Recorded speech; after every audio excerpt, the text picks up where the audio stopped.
नमस्कार. आजच्या व्हिडिओमध्ये मी तुम्हाला अधिक महिन्यामध्ये 33 वस्तूंचे दान करण्याला सुद्धा खूप महत्त्व आहे. तर ह्या 33 वस्तू कोणत्या? त्याचप्रमाणे आपण कोणत्या तिथीला कोणते दान करू शकतो? दान करण्याची पद्धत काय आहे? दान करण्याच्या अगोदर संकल्प कसा करायचा? याबद्दलची संपूर्ण माहिती सांगणार आहे. पण त्याआधी तुम्ही चॅनलवरती नवीन असाल तर चॅनलला लाईक करा आणि सबस्क्राईब देखील करा. कमेंटमध्ये श्री स्वामी समर्थ किंवा ओम महालक्ष्मी नमः लिहायला विसरू नका. सूर्यवर्ष आणि चंद्रवर्ष यांच्यातील दिवसांचा समतोल राखण्यासाठी 3 वर्षातून एकदा अधिक महिना येत असतो, ज्याला धोंड्याचा महिना, पुरुषोत्तम मास, मलमास असे सुद्धा म्हटले जाते. चंद्रवर्ष आणि सूर्यवर्ष यांच्या दिवसांचा वर्षाचा जो फरक आहे तर तो 10 दिवसांचा असतो.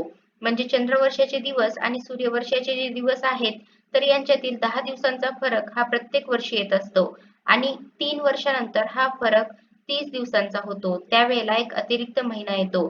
कारण प्रत्येक महिना हा 30 दिवसांचा असतो आणि हा फरक जेव्हा 30 दिवसांचा होतो तर तेव्हा तो अतिरिक्त म्हणजेच अधिक महिना येत असतो. तर असा हा अधिक महिना 3 वर्षातून एकदा येत असतो. यंदा 2026 मध्ये अधिक ज्येष्ठ आलेला आहे. 17 मे पासून अधिक महिन्याला सुरुवात होणार आहे. अधिक महिना हा अत्यंत खास मानला जातो. श्री हरिविष्णूंना हा महिना समर्पित आहे. स्वतः श्री हरिविष्णूंनी या महिन्याला आपले पुरुषोत्तम हे नाव दिलेले आहे. त्यामुळे अधिक महिना हा अत्यंत शुभ आणि पवित्र महिना मानला जातो. अधिक महिन्यामध्ये पूजापाठ, व्रतवैकल्य, उपासना केल्यामुळे अधिकाचे फळ प्राप्त होत असते. इतर वेळेला केलेल्या उपासनेपेक्षा आपल्याला अधिक महिन्याच्या उपासनेचे फळ हे 100 पटीने जास्त मिळत असते. या अधिक महिन्यामध्ये दान धर्म करण्याला सुद्धा विशेष महत्त्व आहे.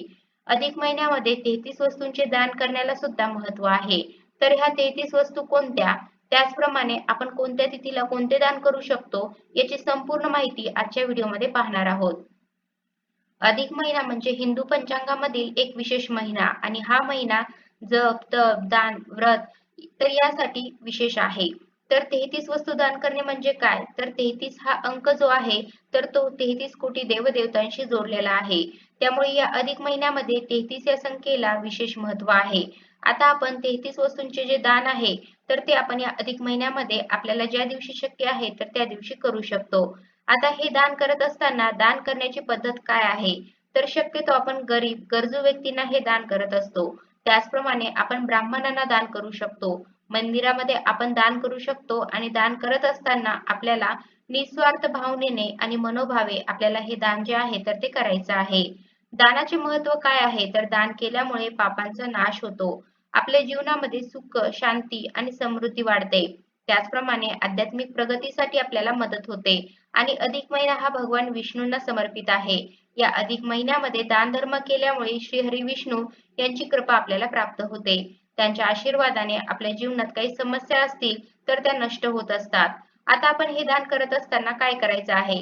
ज्या दिवशी आपल्याला दान करायचं आहे त्या दिवशी सकाळी लवकर उठायचं आहे. त्यानंतर स्नान करायचं आहे. शक्य असेल तर आपल्याला पिवळ्या रंगाचे वस्त्र परिधान करायचे आहे. त्यानंतर आपल्या देवघरामध्ये आपल्याला दिवा लावायचा आहे. देवांची पूजा करायची आहे. श्री विष्णूंची आपल्याला विधिवत पूजा करायची आहे आणि यानंतर आपल्याला दान धर्म करायचा आहे. आता दान करत असताना आपल्याला काय करायचं आहे? जेव्हा आपण भगवान विष्णूंची पूजा करतो तर त्यावेळेला श्रीहरी विष्णूंना आपल्याला तुळस आवर्जून अर्पण करायची आहे. त्याचप्रमाणे ओम नमो भगवते वासुदेवाय हा जो मंत्र आहे तर तो आपल्याला 108 वेळेला म्हणायचा आहे. विष्णू सहस्रनाम जे आहे तर ते आपल्याला म्हणायचं आहे आणि आपल्याला संकल्प करायचा आहे.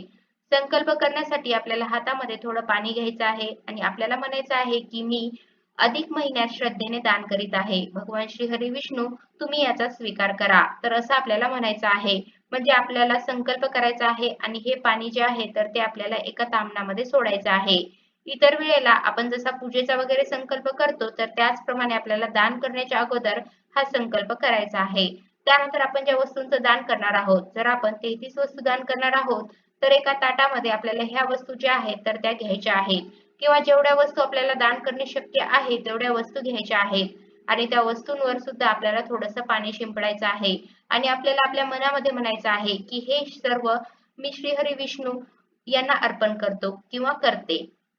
तर असं आपल्याला मनामध्ये म्हणायचं आहे आणि त्यानंतर ह्या ज्या वस्तू आहेत तर त्या आपण मंदिरामध्ये किंवा एखाद्या गरीब गरजू व्यक्तींना दान करायचे आहेत आणि हे दान देत असताना सुद्धा हे दान स्वीकारा तर असं आपल्याला मनामध्ये म्हणायचं आहे.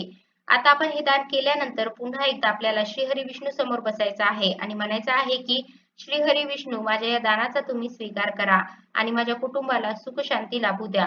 माझ्या जीवनातील समस्या तुमच्या कृपेने नष्ट होऊ द्या. तर अशा प्रकारे साध्या सोप्या पद्धतीने हा दानाचा जो विधी आहे तर तो आपल्याला करायचा आहे.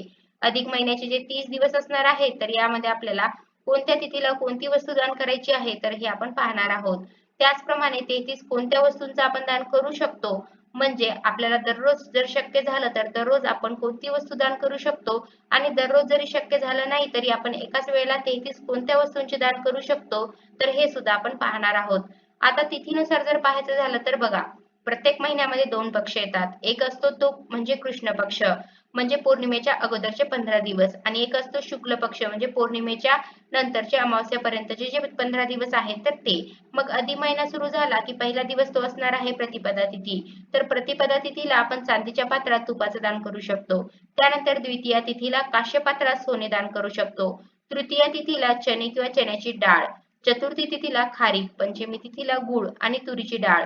षष्ठी तिथीला लाल चंदन. सप्तमीला आपण गोडाचा एखादा पदार्थ दान करू शकतो. अष्टमी तिथीला आपण कापूर, अगरबत्ती, केवडा, धूप तर याचं दान करू शकतो.